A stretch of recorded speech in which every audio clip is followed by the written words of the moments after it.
Tech 101, aka Black Mantis. We discuss information technology, also known as IT. In today's episode, what we're going to be talking about is DigitalOcean, which is another cloud platform that I really like, aside from my very favorite AWS. Now, I've messed around a little bit with Azure, but I want to kind of give you a little inside tip on it. So before we get started, let's go ahead and get energized here.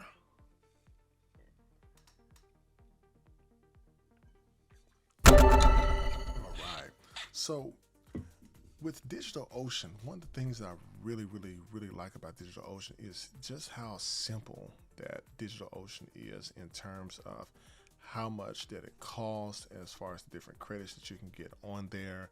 I mean, just a lot of different little things that you can connect to this that not only some of them are actually free up to a certain amount of hours, but just the simplicity that you can have with this. Now, when you're keeping this in mind, what I want you to think about is get on here and just spend a couple dollars, learn the program. Like this one thing I did a lot is during the pandemic, I learned two things. I learned and was self-taught how to use Amazon Web Services, and I was able to I still was self-taught as well in using DigitalOcean. Now, DigitalOcean, I do use both of them for actual production type applications that I have and have deployed for some people. And it's been very fun because I was able to learn this on my own. And that's what you have to do sometimes.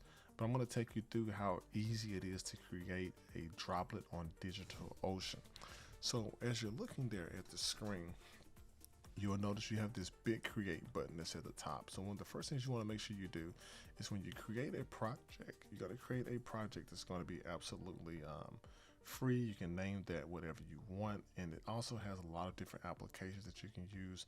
Now, MongoDB is a database that you can use to connect, like if you're doing like any kind of Unify or Ubiquity type equipment, you can actually connect that to DigitalOcean. There are some excellent tutorials out there to show you how to do that. But what I'm going to do first, I'm going to go ahead and create a droplet here. I'm going to go ahead and create one and do the droplet's going to be more of like your cloud servers, and you also can use volumes, databases, and things like that on there. But I'm going to go ahead and do my droplet there. And then I'm going to choose location as closest to me. So I'm going to say New York since we're in the mid-south. And I'm going to choose back to the default in regards to the data center. It doesn't matter which one you choose unless you're a little bit picky on the ones. Just make sure you choose one to help avoid any kind of latency. So that's why they want you to choose a region that's close to you. Then you can go ahead and leave the default for the VPC network and then go down and choose an image that you want. Now in AWS, you can choose Mac OS and Windows as well. On DigitalOcean, I like to use Ubuntu. Some people like to use Debian. It's totally fine, whichever one that best fits you, with the versioning being the most recent. Now, in terms of the droplet type, I like to leave it as basic, along with checking a regular CPU type because I don't want to pay that much money, even though it's not a lot. And it basically tells you how much it is like per month. You can go ahead and scroll back. You can see there you have a $4 one, but that's like 512 megabytes of RAM. I don't really like that, so I'm not going to choose that. I'm going to go ahead and go with the $6 version there. And then you can also add more mounted space if you want. For $10 a month, you can get like 100 gigs, or you can like not select it at all.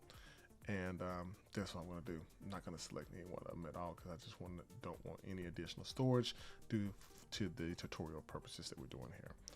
Now you can create an SSH key to connect your droplet with the SSH pair that you create, or you can basically connect the droplet as a root with the password. So I'm going to go ahead and just use that. And I'm going to just go ahead and just pre-select a password here just through the Google thing here. So we see that. Go ahead and get that copied.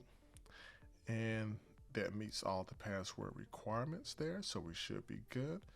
And one thing I would recommend, if you don't spend any money on anything else, you definitely want to make sure that you spend money on the backups, so that way that you back up all the different information and coding that you may put into this going forward. And then you basically tell it the quantity You can only create one droplet with this configuration at a time. But you can also come in here and give your droplets an identifying name that's going to be easy to remember. So basically, when I'm looking at this particular droplet, I know that it is an Ubuntu droplet, and it has a single CPU with the gig of space on it, and it's in the NYC data center, and it has number 1 there, and the number 1 is based on the data center location, because the NYC data center 1, NYC 1, NYC 2, or NYC 3. So it's totally up to you. But I left them both as like defaults there with a test of tag. And I want to choose the project that I want that at. And I wanted to go in my first project because this is basically just going to be just a single test OU, a test droplet here. And I'm basically will be paying like $16 a month, which this is definitely a lot less than Google Drive for sure. So I'm going to go ahead and create droplet. And once you do create droplet, it's going to go ahead and give you the beautiful looking screen there. And on the beautiful screen, you're going to see your droplet being created there. So we're going to go ahead and take a break and sip our beverage. By the way, you all, this is not what you think it is. So as we're waiting here, we're going to kind of pause the video until this gets done. All right, so it looks like our droplet created there, and it basically has the IP address that you're able to reach this at over the web if you need to. You can also mount a volume and click to enable backups as well on there. And this is how you delete it and destroy it, which we'll do in a second. So we're going to go ahead and we're going to click on that there, and we see our droplet has been created. And you got your IPv4 address and your private IP. You have your power here where you can actually power cycle it. And you can add all kind of other different items here. And so what you want to do is go down to access. And you want to go down to launch droplet. It's going to put up a splash window there for us. It's going to tell us that our username is going to be root to log into it. And then the password will be what they told you to write down. So you want to make sure that you do that. Smooth this window over so you all can see it.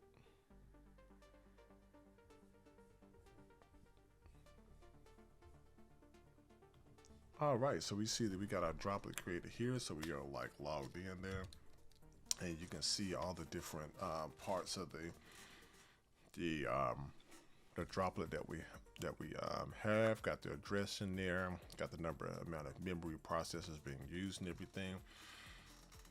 So pretty much from this point, you just learn how to create a droplet in DigitalOcean. You got Ubuntu installed. We put it in a specific data center, and I'm going to go ahead and exit this here. Go ahead and close. And then to delete this droplet on itself, you're going to go back over to your project there, and you're going to find it. You're going to go over here. You're going to click destroy. You're going to destroy the droplet. And you have to type in the name, but you can actually copy it just like right there, paste it down, and then go ahead and click destroy your droplet. If your droplet is paused or if it is turned off, you're still going to be charged because it still exists. If you don't want to be charged, you got to delete it. So with that being said, you just learned how to create your first project and your first droplet in DigitalOcean. Maybe at a later time, we can actually do a real project in here, so that way you all will see it. So without further ado, people, like, listen, and subscribe. DevTech 101, aka Black Mantle. Look forward to bringing more content.